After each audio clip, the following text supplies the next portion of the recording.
Guys, so like we do every single Thursday, we give you jams from back in time, and I'm already seated. I've been joined here by an artist we can celebrate. I mean, from back in time, we can celebrate now, and of course into the future. EDEM is already here in the building, bro. Welcome. Thanks for having me. Let me pick a line from your song.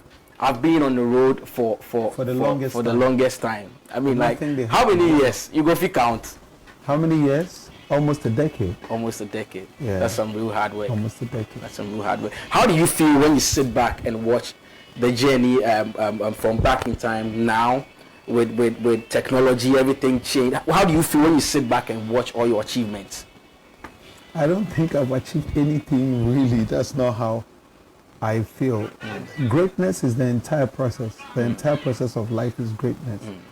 Greatness is not a day or an hour or one performance or a song. It's an entire journey. So up until I drop dead, I'm still making the mark and walking the path. Still making the mark. Yeah. People, so if you were on my Instagram this morning, when I posted EDEM's artwork, the caption was, I think he is the most eloquent artist we have in Ghana. No, like, this is the biggest challenge right here, because I don't know if he's speaking any 2x4 English and get. Oh, we go fit cry. Forget that. I think I with a lecture. Like, we go fit. What do you think about that, though? Personally, I think you are the most eloquent GH artist ever, with delivery, with brofo. Sometimes I watch you, especially on. Let me be like a for 10 news broadcaster. Oh, you go fit. No, I mean, I hear a lot of people say it. I give credit to my mom. Makes me read a lot. I'm not reading now like I used to. Like you used to? Yeah, but she made me read a lot, so I give a lot of credit to her, and I also give a lot of credit to any teacher, anybody who raised me along the line, you know, and all the right people. That's it. Great. Particularly, I want to talk about how you managed to grab a degree and you were still hot at the time. How you managed to balance that? It marvels me a lot. I mean, we already do. The time we did school, you know, then we did do some stuff on the side, and it wasn't easy. It was more like pick one, drop one. You couldn't excel in both, but you did it marvelously. How was it? How difficult? How easy was it? It wasn't easy. So I remember even when I was doing my diploma, one time we had a show out of Accra, and I took my accounting books.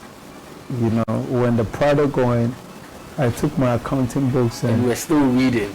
Whilst I was trying to figure things out, the rest of my team, they don't know what they are. So they were jamming Bob Marley in the car. Some people roll a split. And I was sitting in the passenger side of the driver's seat. I can imagine. And then we got to the show. I finished performing, and my manager knew I had exam at 7. It was at Odoko, and I'm in Community 25 Tema. So I had to move real quick. So we got back to Accra around 5. And going to the show, coming back to Accra, I was up, and at 6, my manager woke me up that, yo, you have exams, so you have to get up. I mean, I was extremely tired, but there was nothing I can do. So I got in the car, drove to school at 7, did my accounting exam, walked through the day, I drove back home. Immediately I got home and I sat down, I started crying.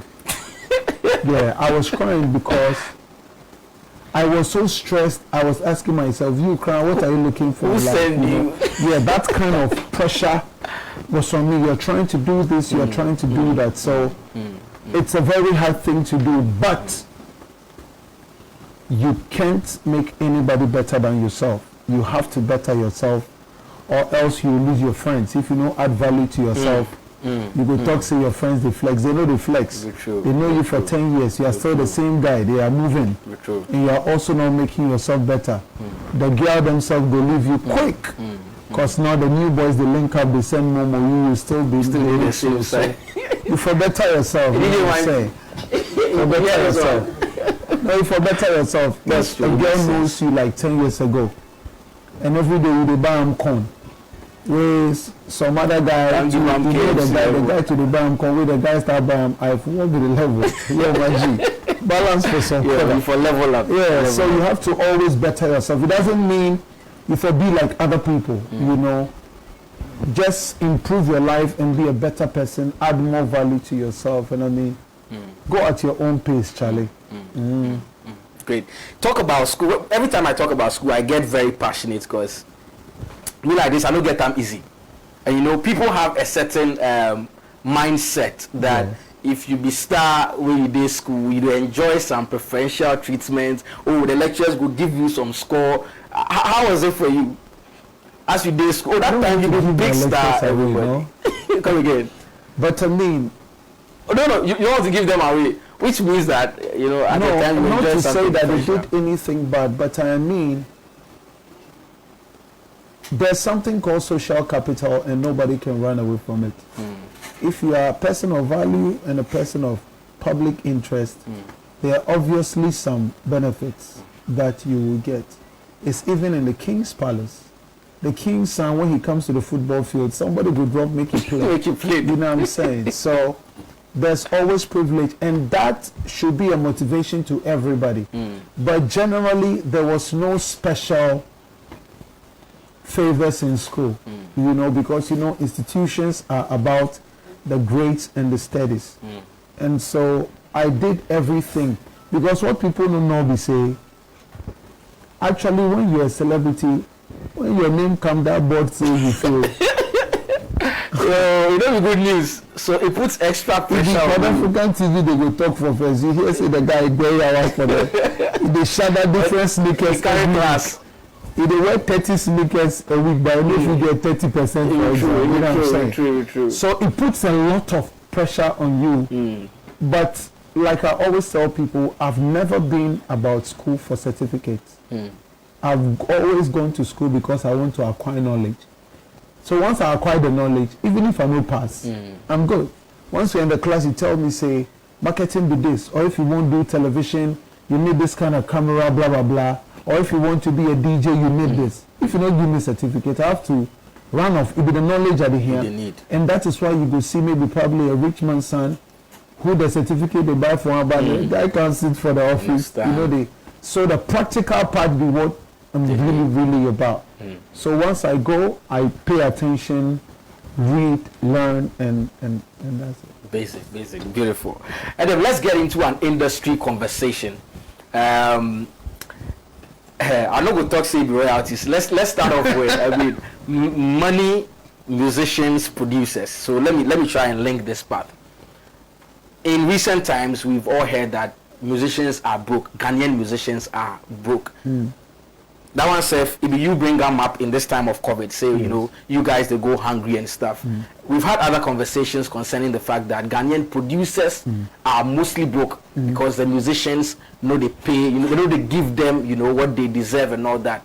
How this conversation they go for you? I mean, let's deal with the producer side first.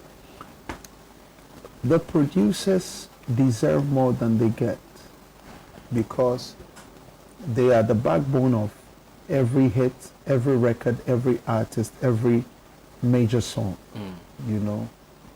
But the systems are not allowing young producers and young artists to be able to work properly because the producers are not getting what they are due. Even if I pay a producer, let's say 5,000 for a beat, it is no money. Why is it no money? If I pay him 5,000 and Universal Music decides to buy my song, or maybe let's say they decide to use it for FIFA 2021, or they decide to use it for a new video game, or they decide to use it for the new MacBook that is going to be released, the signature tune, and it comes on and you hear the song and maybe they give me $1 million. What is 5,000? That's just like 0.0001%. But if the systems are right, he will have a cut in whatever money comes with the product. So that even if you give him 10 Ghana, once the song is making more, he's making more. You get what I'm trying to say. But in place of these systems, can't we have an agreement between musicians and producers before the record? Awesome. Played. Okay. MTV base pays royalties when your video is played. Okay. And radio stations across the UK, across the US, they pay when your music is played. Now, over here, there is an overhead fee that is paid when the music is played. Now, let's say if Pan-African TV or the Swift Show is giving 10 Ghana per play, what would we use to determine that EDEM deserves 1 CD and you deserve 2 CDs? So when we say system, we are talking about structures, bodies that are practicing the right hierarchy of things for the space to be able to operate in a very efficient manner. You know what I'm saying? But now, who do we charge? Which body do we charge? Is it straight to the government? Is it straight to the musicians as a body and not just music? Who do we charge to make these structures work? So PRS and all these companies are government-related institutions. Just like the way we'll have a GFA, or just like the way we'll have a FIFA body. Okay. You understand? So it needs to be the right laws. It needs to be the right structures within the organization. It also needs to be an overall government policy that will protect the interest of the creatives and also force the hands of bodies that are supposed to pay. Of course, they also have to make sure that those bodies are generating the right amount of revenue, and have the systems to be able to track this number of plays. So it's a whole chain, but it has nothing to do with the artist. Because the artist is just a creator. I can decide that I want to create music and I don't want to be a businessman. Okay. People do it elsewhere. Okay. You will be the accountant, maybe the cameraman will be the marketer, somebody will be the PR. Because when I walk into a TV station, I don't see the camera guy setting the camera, running and come to sit down to host the show. So people shouldn't think that the artist should be responsible. No. It is the bodies that are in power that are supposed to be responsible for the structures to be right. If you don't know it, you replicate it from bodies that are already working and you duplicate it. But this is not even about music. It's about everything Africa. All our systems being young. Oh, great. So royalties, you chop some. So far, you chop. Have you received any amount as royalties, specifically from Gamro? As a body, we know. I received royalties from Gamro, and I think a couple of weeks ago, I made a video and revoked my Gamro membership, which I want to make formal, because I'm sure there's a reason behind it. My reason is very simple. If I say the system is not right and I'm being paid, what if I didn't do a lot of work this year, but I'm paid more than you when you deserve more? I don't want your money. People have to be paid for what they worked for. So I don't want to be a part of that, because when I'm a part of it, it means say I be hypocrite some type of way. I dey talk say the system will be right. Me again, I'll be part of the system. Okay. And the monies that Gamro pays artists, we are not saying that I per se I'm not particular about only the money. I'm particular about, is that what the person worked for? Okay. If I'm getting, let's say, 5 CDs per play, or if, let's say, I'm being paid, what did I do? What criteria did you use that merited you giving me 400 Ghana? That's what you had? No, I'm saying. Okay. But you had more than 400? I had about, the Gamro sent about 600 Ghana. That's now, for the work you have done over the year? Over the years and whatever. Now, the thing is that no artist can live on only royalty, obviously. But we are saying that the system should be right, so that even future generations go free inherit your work. That's true. Because Bob Marley and Pickens, they be chopped from them, my father and work. True, true. Nobody here can tell me, say, Akwaba, they benefit from father and work. That's total BS. That's true. That's true. Are we seeing you in no time? Picking up an office in probably Musica, Gamro, or setting up your own body in the interest of musicians, or you're just unconcerned? No, I think that is where people get it wrong. An artist doesn't have to be a musical president. Being an artist has nothing to do with administration or marketing. You see, most of the time we understand that it is you, the musician, that really understands what interest you stand for, what interest you have, and of course you would understand the plight of your fellow musicians. Yeah, but so it's just best that a musician stands up to that. You can understand the plight of being a doctor and how you don't have facilities in the hospital. But you can understand how the administrative body of the hospital was able to get money, raise funds, take bank loans to build a hospital.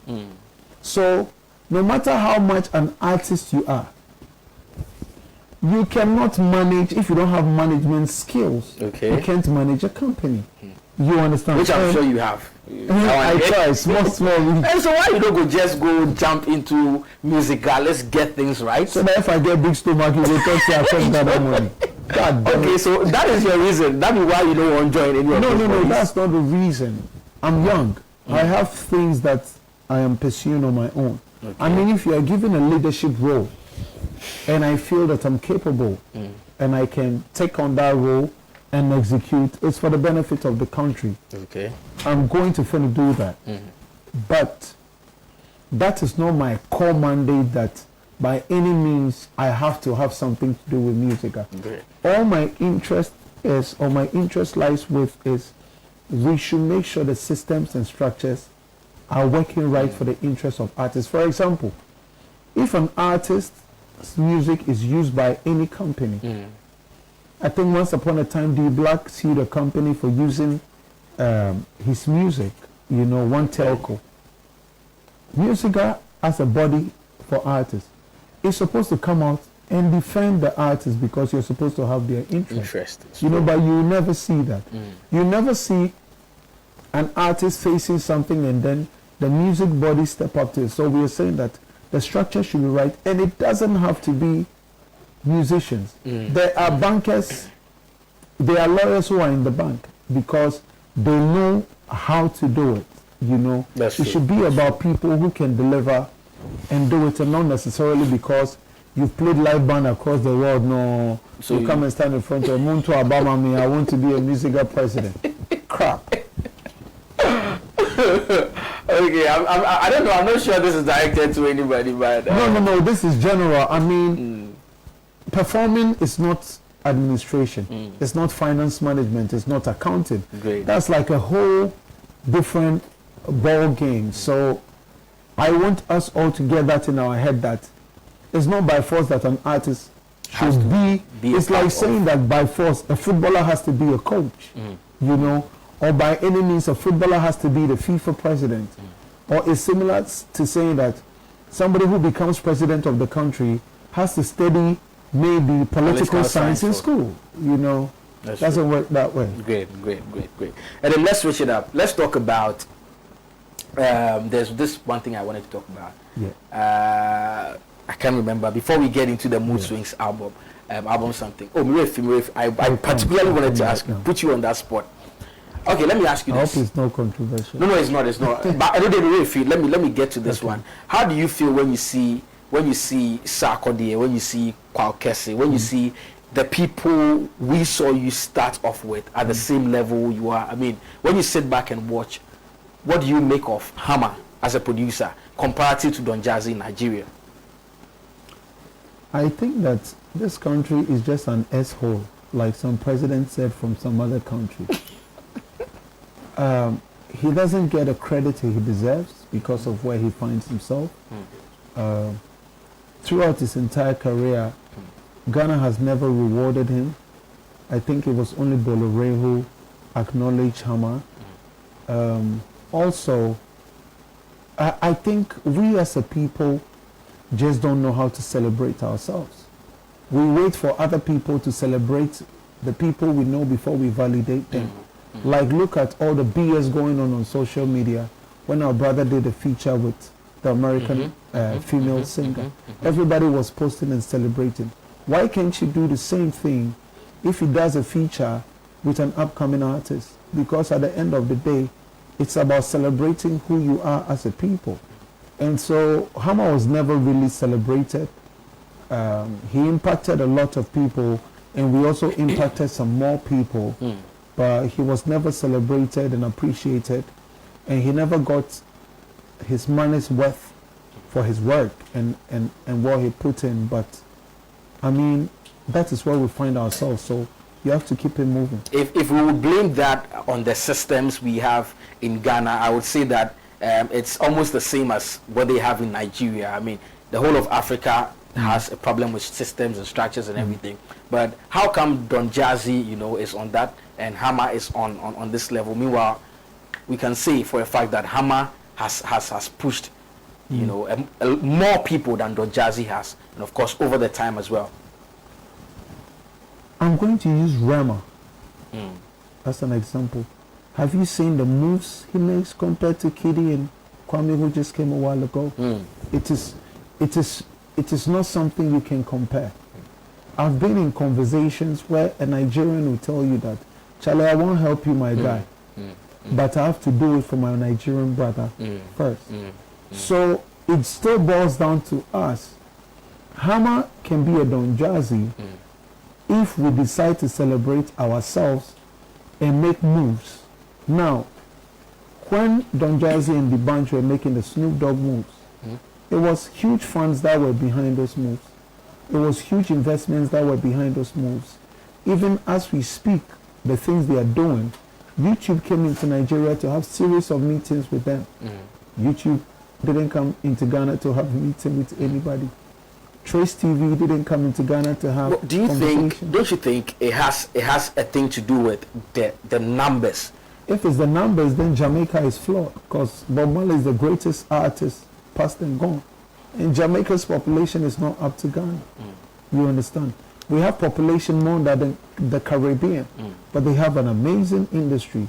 There are some countries around East Africa, like Tanzania, Diamond Platinum, where we have some numbers done, but the artists are doing well. And South Africa here is just 60 million people. But my homeboy Casper was able to fill a sports stadium because the stadium is available and not available in only Accra. Okay. It's available in all the parts of SA, so he can do it here, he can do it there. So in as much as people are talented and people can be great, their environment is also key. Because I've never seen anybody plant yam on the beach. That is the wrong environment for the yam. So Hammer could be a Don Jazzy if he had similar surroundings that Don Jazzy had. Okay.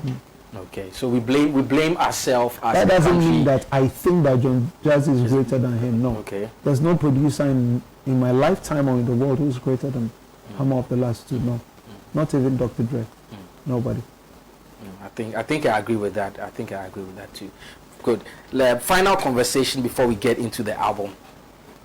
Digitalization. Every time I sit down with young artists, I ask them about digitalization. You know, just as you said, our artists are surviving on what they make off shows. Word. And coronavirus, I mean, this whole pandemic taught us a lesson. Word. And most of them were suffering. I mean, just as you put it, Word. them they were hungry in the time.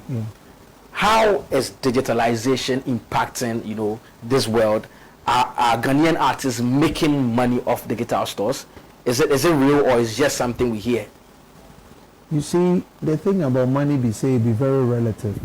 Somebody go feel live on 50 Ghana a week. Another person go feel live on 200 Ghana a week. Okay. Somebody go feel blow 200 Ghana in a day. Another person go feel spend 200 Ghana in a month. That's true. So whatever money you make as an artist, it is how you use it that's going to determine if you are doing okay. I don't think that where we are coming from to where the music is, I would say that the digital platforms are not good. If you are doing good numbers, the digital platforms are good. We just need to push more, or the fans need to engage in purchasing of the works that we put out more digitally, so that the revenues can go up. Okay. Because even if you are making,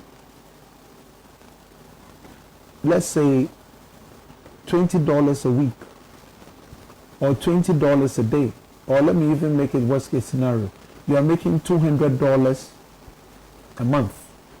Let's say you are making $200 a month from Spotify. So we have Spotify, we have Boomplay, we have Apple Music, we have Deezer, we have Shazam. That is 5. Okay. If you make $200 on each of these platforms, it's $1,000 a month. $1,000 a month is 5,000, 500, 800 thereabout. That is more than somebody's salary on the average Ghanaian outlook. That's true. You know, from the banking sector all the way to the nurses, that is revenue that a lot of people don't see in a month. That's true.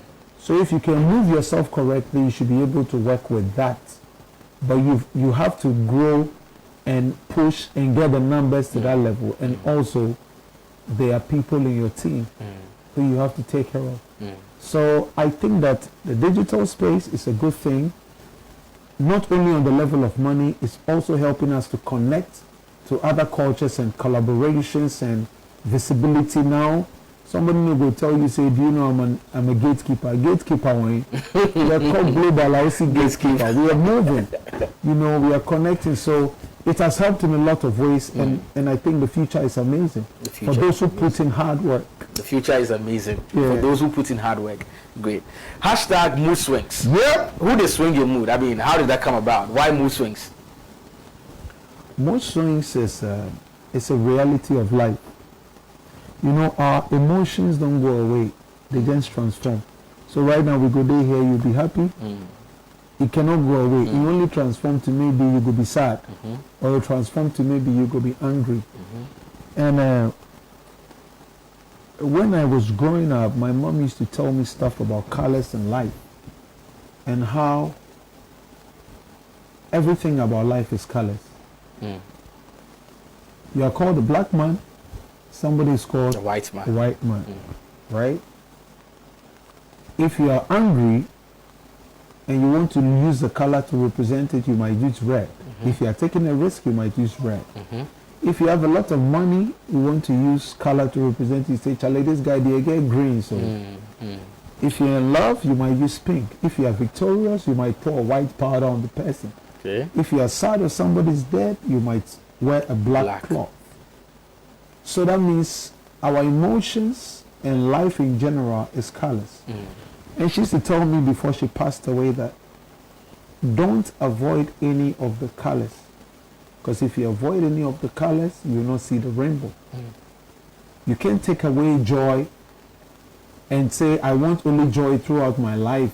You have to embrace the pain, the sad times, the down times, the disappointments, and all come together is what is going to make you see your rainbow. Great. But I didn't see, yo, mommy, what be the link up? You know, what did they talk? Then I'm growing and I later realized that no. This woman was actually saying some stuff that is really what life is about. You know, because gray hair is synonymous with wisdom. It's a color, you know. And so I figured that when people see me and they celebrate me, they're actually celebrating this amazing woman who impacted my life. Okay. So let me do an EP to immortalize my mother.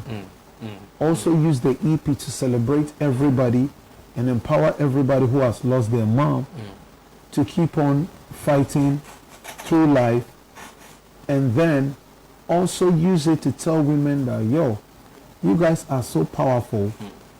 Whatever you tell us growing up is what shapes us, and so they should really watch how they raise their kids, and so that gave birth to Mood Swings. Wow, Yes. wow, very insightful one. So how many songs do we have on Mood Swings? We have 6 songs on the EP, 6 songs on Mood Swings. Okay.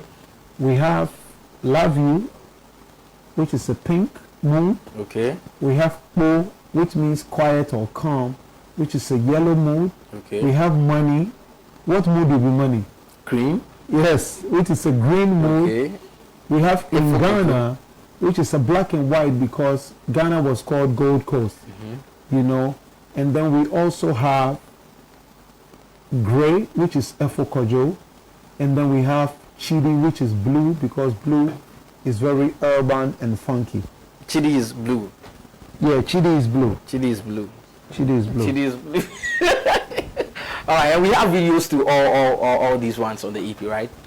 Everyone doesn't have a video. Everyone has a mood. Okay. People, let's go check out every single mood we have on the Mood Switch album. When we are back, we'll still be here. This is Swift. Let's go!